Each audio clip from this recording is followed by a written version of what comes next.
കാവു ചുറ്റി വന്നേണ്ടി നാം വന്നേണ്ടി.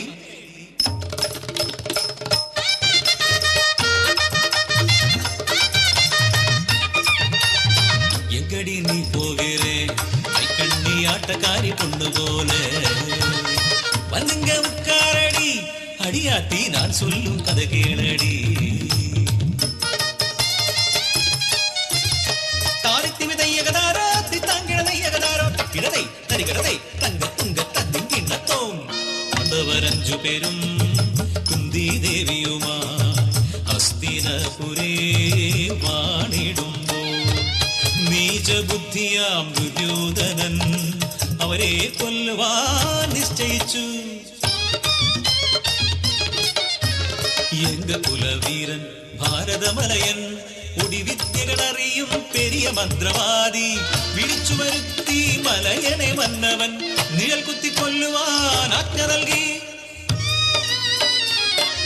മന്ത്രവാദക്കളമൊരുങ്ങി മലയന്റെ മന്ത്രശക്തിയാൽ കളത്തിലതാ 5 നിഴലുകൾ തെളിയുന്നതാ.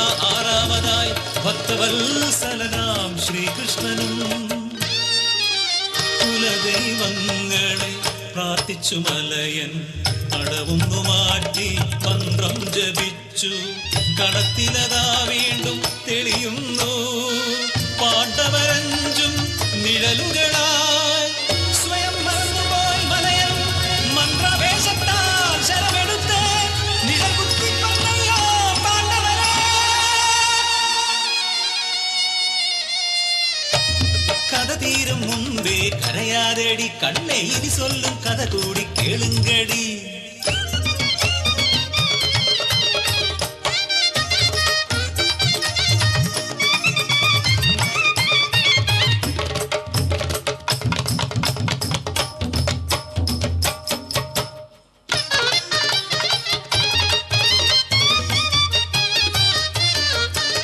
മടങ്ങിയ കാന്തനെ കണ്ട് കലങ്ങിയ കണ്ണത് കണ്ട് മലയെത്തി ചോദിച്ചു എന്നയ്യ ഉനക്കെന്നാ ചെയ്യാ.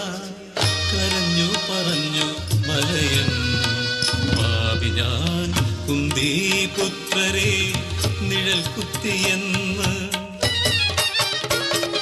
രണ്ടടി ഞെട്ടിച്ചാടിത്തിരിഞ്ഞവൾ കണ്ണുകൾ അഗ്നിനാളങ്ങളായി ഭാഗയേറ്റ പോൽ കടന്നു പിടിച്ചവൾ ഓമനപുത്രനാ മണികണ്ഠനെ വലങ്കാൽ ചവിട്ടിപ്പിടിച്ച് ഇടങ്കാൽ നെടുകെ വലിച്ചു കീറി ഓവിഷ്ടയായവൾ അലറി. നീചനാ മലയ അറിയണം നീയും പുത്രശോകം.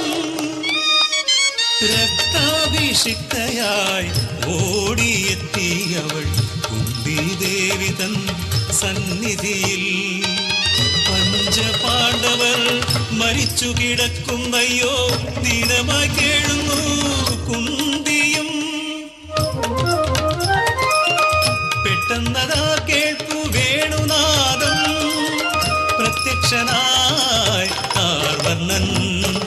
മരിച്ചു കിടക്കുന്നത് മായാ പാണ്ഡവർ ധർമ്മത്തിനെന്നും ഞാൻ തുണയുണ്ട്. ഭാരതമലയൻ ചെയ്തില്ലൊരു തെറ്റും മരിച്ചതിൻ പുത്രനും ജീവിക്കും. തോം തോം തോം തക്കിടതും തോം തത്തോം തകതും തക്കിടതകതും തക്കിടതും തക തരികിടതും തക കുതികുതാതിത്താതികിടതും.